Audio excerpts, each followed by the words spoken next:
The new book, Endgame, is out tomorrow and is making headlines with more revelations in the ongoing drama inside the royal family and with Harry and Meghan. Royal expert Patricia Treble joins us now with more. And in this book, the author, who we said is coming on the show later this week, has details regarding some letters exchanged between the king and Meghan after the Oprah interview. Yep. So, and this is one of the full caveat, I have not read the book. It's not out yet.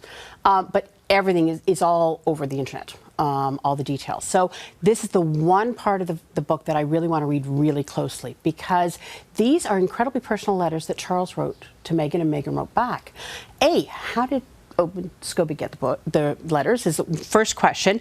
But B, apparently in them, Meghan talks, so they reference the royal racist. If you remember, the big thing out of the Oprah interview was that a member of the royal family, unnamed, was questioning what Archie's skin color would be.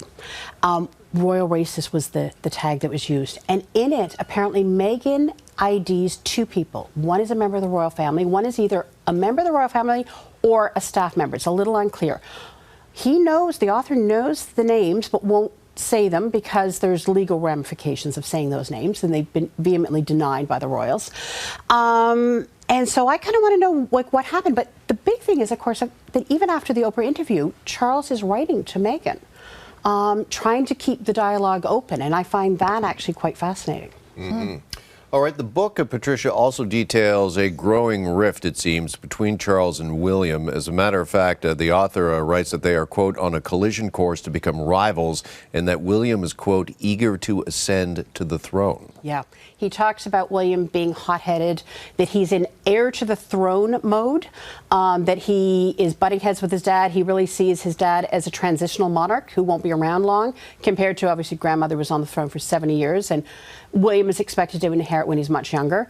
Part of this is the fact that the heir to the throne role, there is literally nothing you technically have to do except wait till your parent dies. I mean, and so Charles made it his own, and he butted heads with his mother for some things, you know, talking about the environment, talking about architecture, kind of getting into a little bit of political thing, areas. And I think this is simply William shaping himself. Eager for the throne, though, I'm going to push back, because he has made it clear he has ring-fenced his family. He wants to keep them private. He wants them to have as much of a normal life for as long as possible. The minute he becomes monarch, his kids' lives are not normal. And I do not see him in any way eager to get to the throne. Okay. All right. We also are hearing that Kate and Meghan were also encouraged to dress like Diana. Yeah. What do you make of this? So they called it the Diana costume play. And this builds on kind of what we've always seen. So if Diana wears polka dot, then what we do is somebody finds a picture Kate wears polka dot. They find an old picture of Diana wearing polka dot. They say it's a tribute to Diana. I'm going to be honest, I think Kate just likes wearing polka dots. It's one of those things. And everyone, if you're in the public eye, you wear a lot of the same colors, you can repeat. What Omid Scobie is also talking about is the fact that they wear the jewelry from Diana. But I can see they were inherited by her sons. Her sons love their mother, and they want their wives to wear the jewelry. And I'm going to be honest, as somebody who I like wearing jewelry that is passed down from my family, I like wearing that. I was going to say, it happens in a lot of families. It happens in a lot of families. And let's face it, they have a jewelry collection that goes back generations and is spectacular, and why would you not wear it? So you're kind of saying you're not sure on this one. I'm not so sure about this. I mean, from a woman who likes fashion and who likes jewelry, I'm not as sure about this. Okay. Let's talk a bit more about Kate, because in the book she is described as being too scared for anything but grinning photo ops. Just overall, how is she depicted in the Endgame book? William and Kate are in for a drubbing in this book. Highly critical of them. And really, talking about the fact that she doesn't really like to do anything too serious. She doesn't like to do work. She really comes in for a bit of a pasting in this. And it kind of follows for his first book that he did, Finding Freedom, which is very much about Harry and Meghan's point of view. She was also highly criticized in this. Part of it, though, there are nuggets of truth. She does, I track all the royal work data. Of all the senior royals, she probably does the least amount of engagements. She also has 3 young children.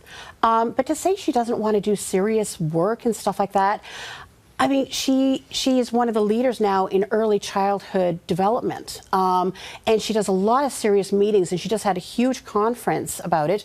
2 former prime ministers were there encouraging her, and so I'm not so sure about that.